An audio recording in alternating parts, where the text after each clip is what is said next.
And now, Michigan Reimagined with Chris Buck. So, as you probably already know, Michigan is made up of amazing individuals doing wonderful things to make our towns cooler. Well, I was recently introduced to our next guest at the Lansing Afterglow Market, and I couldn't help but have her on the show so I could learn more. I'm pleased to introduce a self-professed people connector and collector. Sorry, got that backwards. People collector and connector, creator of art, curator of pop-up market spaces, and more.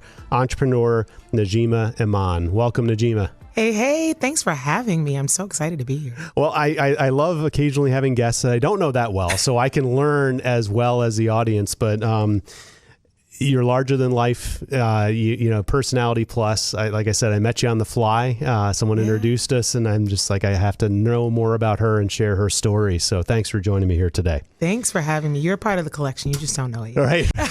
I've been collected.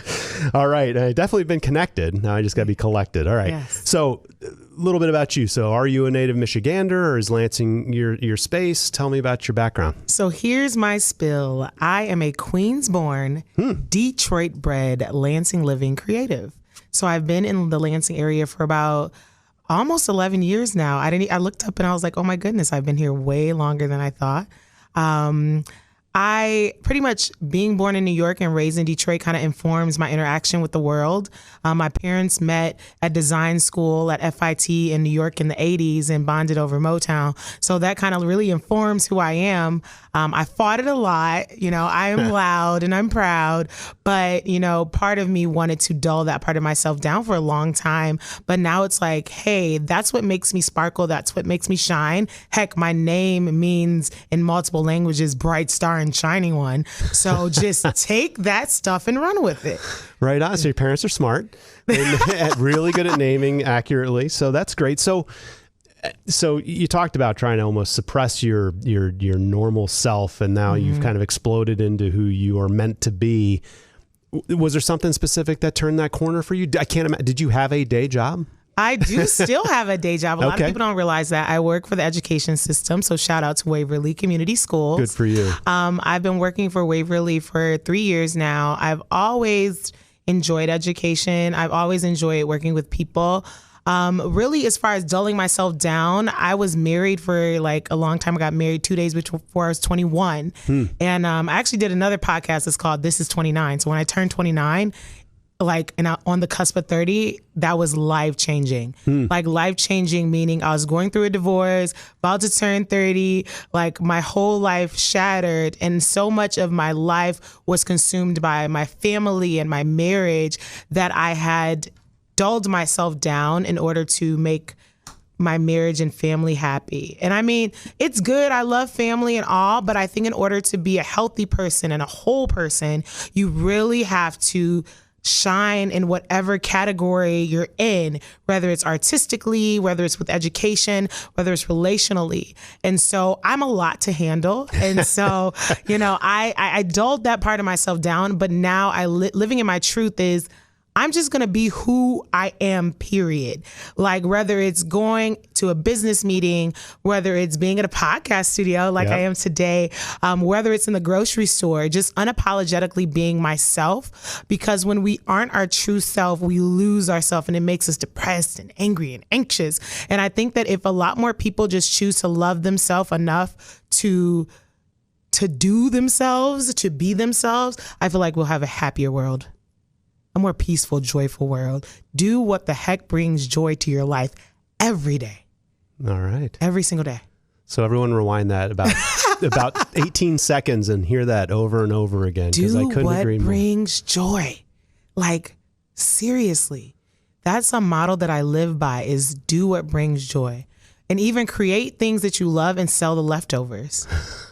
Like I learned that from, I was doing Humans of New York. It was a lady on there who was selling jewelry on the street. And she was like, I create the things that I love and I sell the leftovers. And that's kind of like a principle I live through all things, is like even with curating markets and things like that, I create what I love. And then there are leftover things, like the money will come and all that things, but I create what I love. I create experiences that I love with people that I love, you know, in communities that I love. It took me a long time to truly embrace Lansing and to truly love Lansing.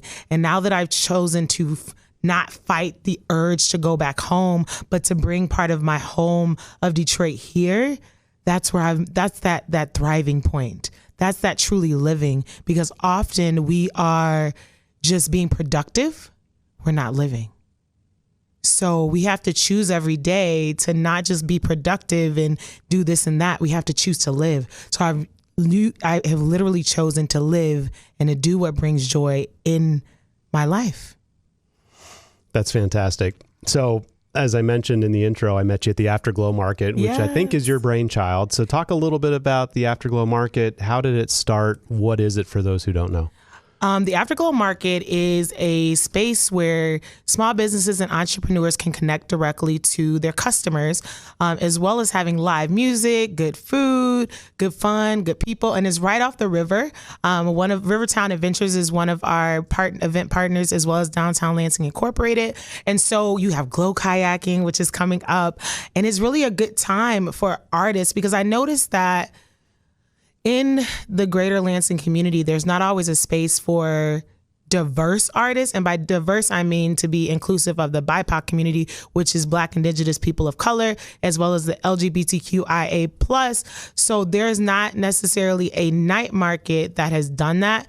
In Detroit, there are several thriving markets. Shout out to Ask Jennifer, who puts together marketplaces, because what I do is very much the same thing that she does. It just hasn't necessarily been done in Lansing before. So night markets are something that it didn't even start in the U.S. Like, it's a country in Asia that they've been doing this for thousands of years, where they have markets and you come and you have these experiences. But markets provide a space for people to build community. And so we needed that, especially coming out of the pandemic, where we were in the house and we didn't have access to people. And so we may not necessarily be able to do all those things safely indoors, but outdoors, where there's a beautiful environment, you can be able to do those things, and people can be able to generate income.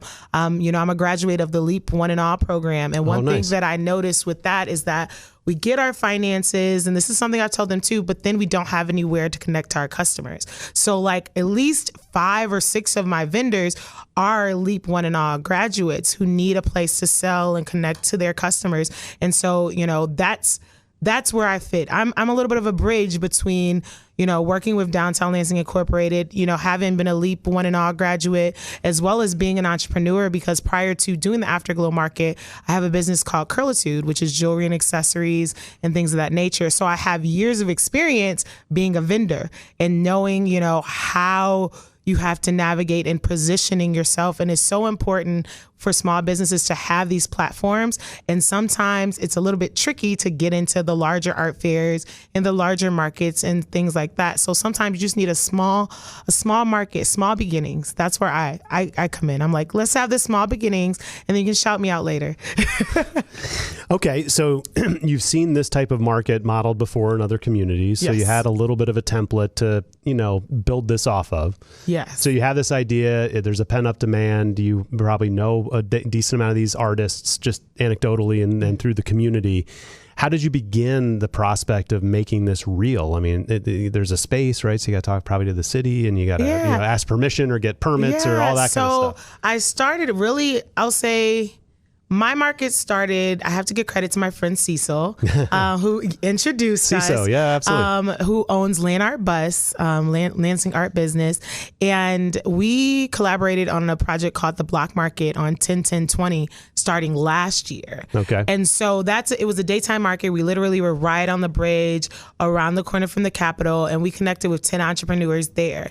And so I had already started building a community and network, because network is capital. Oh my goodness, people don't understand that. Your network, your business is only as great as your network. So my network was already kind of existing between that market and things that I had done as a vendor. And so I kind of took those and I was like, okay, we need vendors, we need a space. And so originally we looked at using Artery Alley, which that was where the first Afterglow happened during the blockade. And so I put a call out and I said, I need artists, I need makers, I want you to be here. And so that provided a template to see if people would even come to a nighttime market. After that, working with Downtown Lansing, they helped me with the SEPA forms. They helped me to make sure that we're fire code compliant and things of that nature, because while I'm good at event planning, when you go larger scale, when you're talking hundreds of thousands of people, there's legalities between that. I have to get event insurance and things that I did not necessarily. So it's really been a growing process. Artery Alley was the first template, but then taking it to, just outside of Lansing City Market at Rotary Park, that was a natural transition because that's a space that needs to be activated. Lansing Shuffleboard Club is going to be coming there soon. Yep. It's a beautiful space, but it's highly underutilized. Yep. So when I choose to do markets in general, wherever I choose to do a market, I want to use an underutilized space. I believe in creative placemaking and activated dormant spaces because the more activity you have there, that's community policing. You get what I'm saying? Yep. So the more activity you have there, the better the community is, the less need for lack of positive interactions with the police. It creates community. And so DLI has truly been like taking me under their wing and really given me, and the city of Lansing as a whole, the Parks and Rec Department, the parking department, Greater Lansing Arts Council, all of them have kind of like guided me as to here's the platform. Now you take your network and fill the spaces. And so it's been a really collaborative effort. And Afterglow would not exist without any of my community partners. Like Delta Dental and Community Foundation they created the space. Then the city and DLI gave me the opportunity. So it's a collaboration. That's fantastic. Everyone that you just mentioned has been a guest on the show. which is, I'm proud of that because that's what this show is all about. And this is not about me, but this show is kind of my penance because I moved here from away and kind of complained about the lack of coolness that I could find in Lansing. And then I started really uncovering things and exploring and meeting people like yourself and all the folks you just rattled off. So I said, okay, I need to create a platform where I can give back and shine everyone for 15 minutes and highlight people that are doing great things to make our town cooler, to make up for the complaints that I made. No, I hear you. It's all here. Anything that you want to do in Lansing is here. I just function as a conduit to connect people to it. I have not everybody is going to say what they want to do, but I'm just that in between. That's like, hey, I can be loud, I can be proud, and I will speak on behalf of your organization. And so I think that's why people mess with me and they like to, hang out with me and get to know me and things like that, because someone has to be in the room. Someone has to be the voice. Someone has to sit there. And if it has to be me, in order to get our community thriving, and in order to advocate on behalf of multiple communities, because I'm both a woman of color, a business owner, an artist. So I advocate, I'm an ally. Educator. I'm an educator. So I have the unique opportunity of having all those things. I'm a mother. So I can wear all those hats and navigate those spaces, and not everyone can do it. And so it is a hard thing sometimes, but it is a great thing because I can be able to make people who don't normally have conversations be in the same space. So the Afterglow Market is a series of markets, right? So tell us a little bit about exactly where it is and exactly when it is. So it's at Rotary Park, just outside of the former Lansing City Market, every Friday night from 6 to 11 p.m. until September 3rd. There will be another market series after that, but I'm still working on the details of what that looks like. So how do people find it? I mean, outside of going, is there social? Is there a website? We just launched our website, which is afterglowmarketlansing.com, but you can also find us on all social media platforms on Afterglow MKT. That's Afterglow MKT. So that you can find a simple hashtag. You can also look up my business, You Shine Events and Consulting, and you can find out any information about wanting to be a vendor, wanting to be a sponsor, wanting to set up an organizational booth right online. Fantastic. And so when did it start? We started 4th of July weekend, actually. Yeah. So July 2nd, I believe it was, we started. And how's that been going? I mean, is it gathered momentum, or I mean, it's an active space, like you said. It's an underutilized space, but it is the river trail. So are people happening by, or yes, people deliberately coming? We have people happening by. You know, got the football game going on. You got fireworks going on. So it's really, you know, people are happening. But also, I've had a lot of support from Fox 47 and a lot of other media outlets who've picked up the story and have kind of run with it. You know, so this is not going to be a one-time thing. So Afterglow Market is going to continue like the night market. So this is the first year, but next year it will be even bigger and better. So stay tuned. All right. I believe you. I believe you that we'll get bigger and better. Well, folks, hopefully you understand why I invited Najeema Iman to join us today. Larger than life, great story. The positivity, the lessons to be learned, and then obviously the pseudo brick and mortar market that serves our community. So thanks for sharing your story.